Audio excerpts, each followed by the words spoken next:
Salutations, ladies and gentlemen. The Knife Raven here, and welcome to my channel, I suppose. Um, this is a very different scenario for me, but for my viewers who may have seen me before, hi, how are you? I'm here.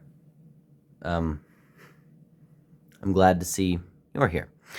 Uh, uh, you might want some context for this, and I can give you some context for this. Now, that context is, let's just say YouTube and I are having a couple issues, and I'm a little bit concerned for my channel's well-being, let's just say. And some of my older videos, it seems, YouTube didn't really like all that much, and aside from me agreeing with them on the poor film quality, I can, there is a reason for why I made this channel. Just in case anything ever happened and I had to move over to a different platform. Which is fine, because I've always wanted to create a knife-specific channel. My other channel was originally never intended for knives, and was made as a channel for general gaming, perhaps just nerd stuff. I'll sum it up by saying that. Nerd stuff. That's what that channel was for. But this channel is going to be pretty much knife specific, and I've always wanted to do that, and well, here we are. This gave me my chance to do so. So you're probably wondering, what's the topic of today's video and why am I laying out all of these knives? Well, very recently, Patty's Potato Peelers just released an open tag, and this one caught my interest and caught my fancy very quickly, considering it is about matching your knives based on color. At least that's what I gathered from it, unless I'm completely missing something. If so, you can let me know in the comments. But what exactly am I going to do about this? So, I'm laying out knives that are all based on the same color. And, well, I guess I'll go through them one group at a time until, well, they're all gone. So, let's start off by showing my black knives. Now, these are among some of my favorites. I just love the classic stylization and, you know, the nobility and beauty of the wood grain in some of these. Not all of these are actually wooden handles. This one's different. However, we'll start with this one. This, as some of you may know, is the Dry Messer. This is an otter messer knife. It's got the 3 rivets, also known as, well, Dry Neatons. You have your back spring, which is pretty good for gapping. There is a small bit of gapping up front, but aside from that, very good. Transitions are very smooth. The blade has perfect centering. Opens with a good snap. Blade's very oily, as I oil my carbon steel constantly. I like the bolsters, also carbon steel, so you have to take care of them too. Same goes with the back spring and liners. C75 Carbon Blade. Quite a long knife. Measures over 7 inches open. Not UK legal. Features very thick slabs of grenadilla wood, also known as African blackwood. Has a very beautiful grain in it, not to be confused with ebony. About a 7 for a pull, and about 6 for a close on this one. So the walk and talk is decent, but not the best. But yeah, very, very nice little knife from Otter. Next up is the Lion Steel Best Man 2. This one is in ebony. This is true ebony. Thinner slices, or slabs I should say. Titanium bolsters with steel springs, titanium liners, dual nail nicks, an M390 clip point blade with a half stop and nail nicks on both sides, dual swedge, beautiful grind. Again, same thing with the Warrenclyffe, 2 nail nicks and swedge.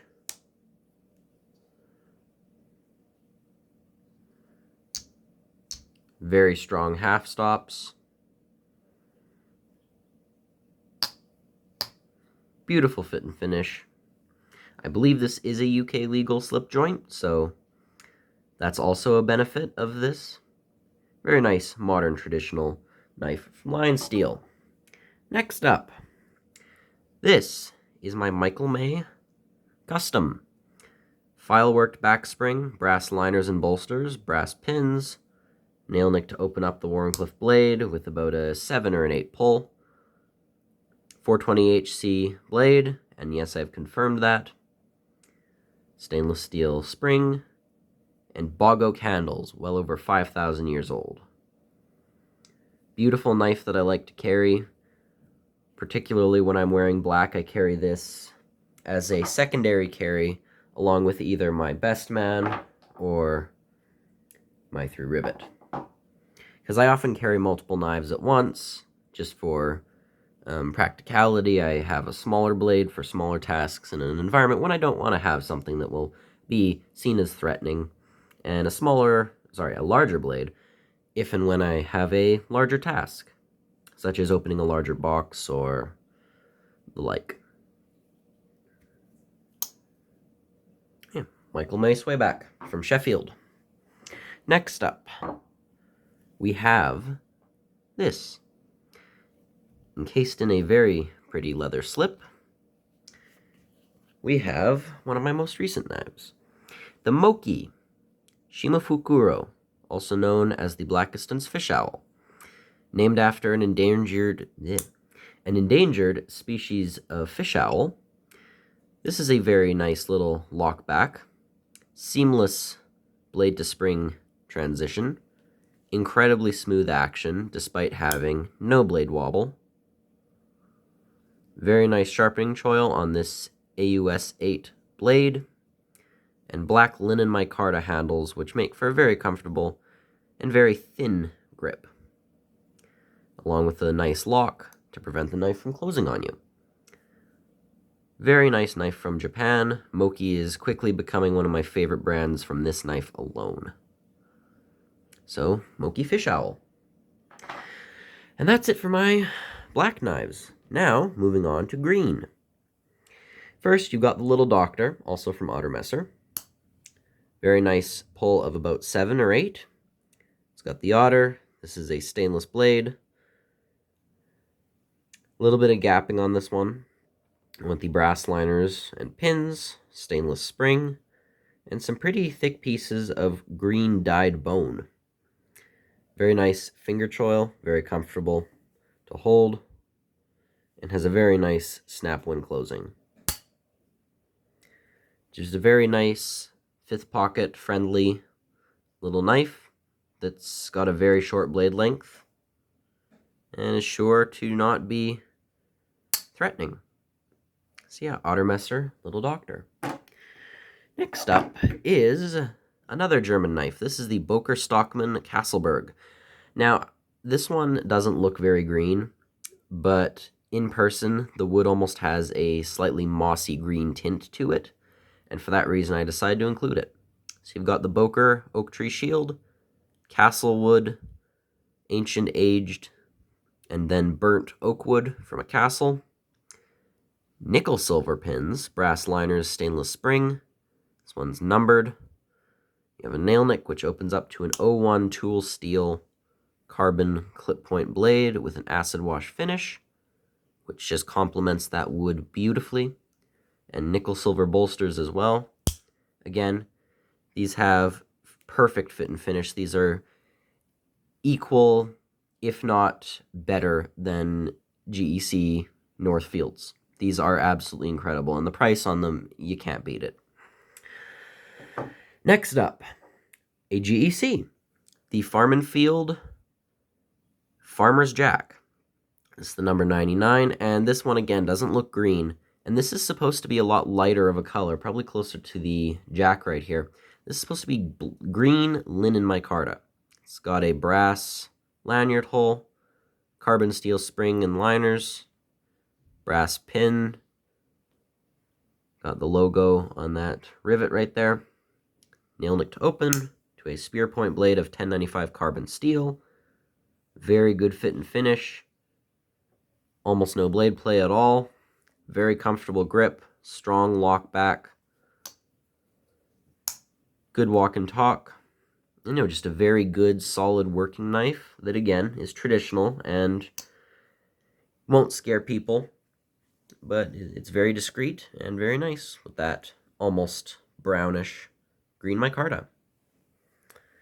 So, Farm and Field Farmer's Jack. And next up, speaking of Jack, we have the Lion Steel Jack, a thin, pocket-friendly design with a crowned stainless steel spring, titanium bolsters and liners, torque screws just like the Best Man, dual nail nick just like the Best Man, about a 7. You've got dual swedges on this very nice little clip point of M390, very comfortable, no half stops. Nice little snap again, very non-threatening little modern traditional. Fit and finish on these is superb, again. Ever so slightly off-centered blade, but that's not a big deal. I also have this, which goes with it. This is a pocket slip of brown leather, and it has a clip, so you can put this in your pocket and have something that'll protect the knife from getting dented or dinged or scratched. As you can see, this slip has been scratched as it has been moving around and bumping other things in my pockets, so at least it's better that the slip is the thing getting scratched and not the knife itself. It's Lion Steel Jack. Next up, red. I have a lot of red knives. I had to use restraint when choosing these, just like with the... Oop, that's not good.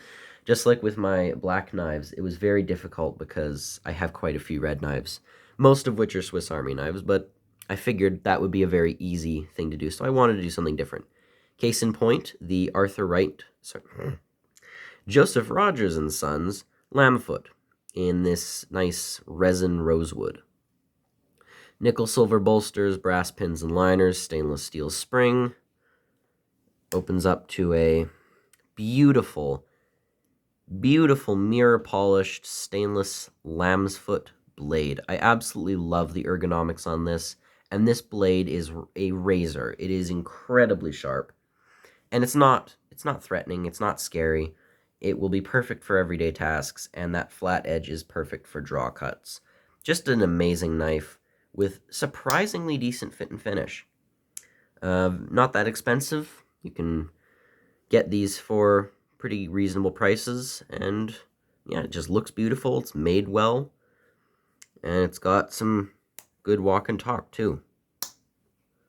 Yeah, I keep saying Arthur Wright. Joseph Rogers and Sons Lamb's Foot. Next up, yes, I had to include at least one in this video. Opinel number 6, and this one is in Paduke wood.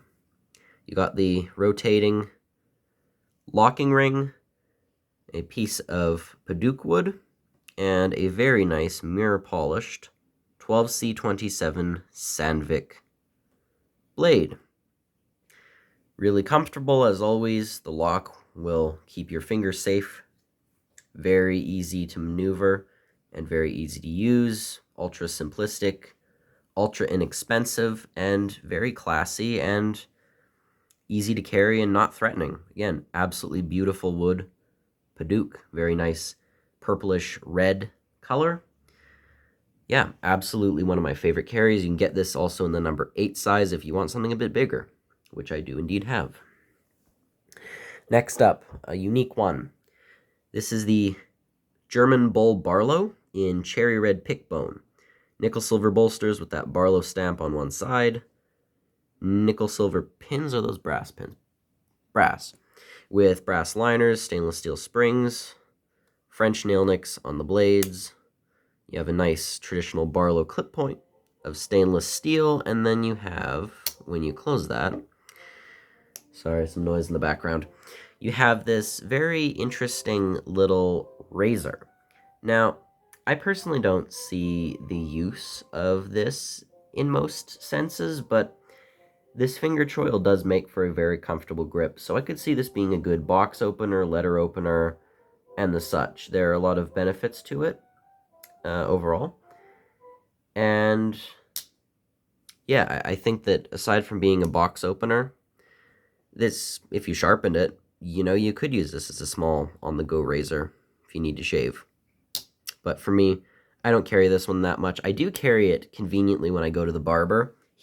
My barber really likes knives too, and we discuss and share knives, so I always bring this one because I figure it's just so perfect to bring a knife with a straight razor to the barber. He quite likes this one, but really great little German-made knife for the price, and beautiful cherry red pick bone handles. So there, German Bull Barlow. Next up, yes, I'm not going to go a video without mentioning this, the Grohmann 2-blade slimline. Beautiful clip point blade, AUS 6 steel. You have 2 clip points, a secondary small one, which is quite uncommon. Both are very, very sharp. Both have really good snaps to them. Everything is flush, no real gapping going on. Transitions are seamless. No blade play on these either. Just very well put together. And because this one had a small scratch in this rosewood right there, I got this for 50% off, so this was a not even $50 Canadian knife, and I'm pretty sure that translates to, what, like $39.40 US and about 35 GBP. This is a very inexpensive knife. Do the conversions yourself just to be sure, but yeah, beautiful rosewood, absolutely wonderful reddish color. One of my favorites to carry. It's either this or the one blade, but I figured I'd show off this one, as it is the newer of the two. So Grohmann Slimline. Now, this is an odd one. This is light brown. Now, this was a difficult one because I have quite a few knives that are within this color, but they're not exact. And I eventually went with the four I, went for. Starting with this one. This is the Case Tiny Texas Toothpick, or Small Texas Toothpick, in curly maple, with a pewter shield and a nice little clip point blade. Got a few gaps around in here, but aside from that, it's a very nice little small carry. Again, not very threatening, very simple, and very good for little precision tasks. But love the curly maple. It's got a nice light brown color to it. So yeah, Case Small Toothpick, or Tiny Toothpick. Next up, a knife that I haven't talked about in a very long time. This is the Rough Rider Pipe Doctor. It's a traditional doctor's knife. Nickel silver bolsters, brass liners, steel springs. You got this pipe shield, very nice little nickel silver shield. You have the pipe tool, which is a very interesting little addition. I see the use for it. It's got a half stop. But for me, the big feature of this knife, aside from this main blade with a match strike pull French nail nick, a very nice sheepfoot design with 440A steel and a nice swedge. Very good blade shape, very useful. Beautiful snappy action. Something I notice about Rough Riders, they have very nice actions. But I just love this tobacco bone handle. It's just gorgeous. It's spaced with micarta, I believe, or G10, and it's just a beautiful color. I love that shade. It's simply gorgeous. But Rough Rider Pipe Doctor. Next up is, again, another Open L number 6, because I love this knife, and if you're on this channel, you're going to love it too. 12C27 Sandvik blade. This one's satin finished. That locking ring, and of course, olive wood for the handles, which has a higher density and thus is heavier. Makes for another great little carry that isn't too large or too intrusive. Very nice carry. Opinel number 6, olive. And last but certainly not least, one of my recent grail knives, the GEC number 68, White Owl, and cowhide jig bone. French nail nick on the 1095 carbon clip blade. Got the Northfield stamp with that mirror polish. Howard the Owl, who is also featured on the pin included here. 1095 carbon spear point blade, also with that same mirror polish. Beautiful walk and talk on this knife. Absolutely beautiful. And you have that White Owl shield with the brass pins, liners, the carbon spring. This is only one spring. Those nickel silver bolsters with that polish.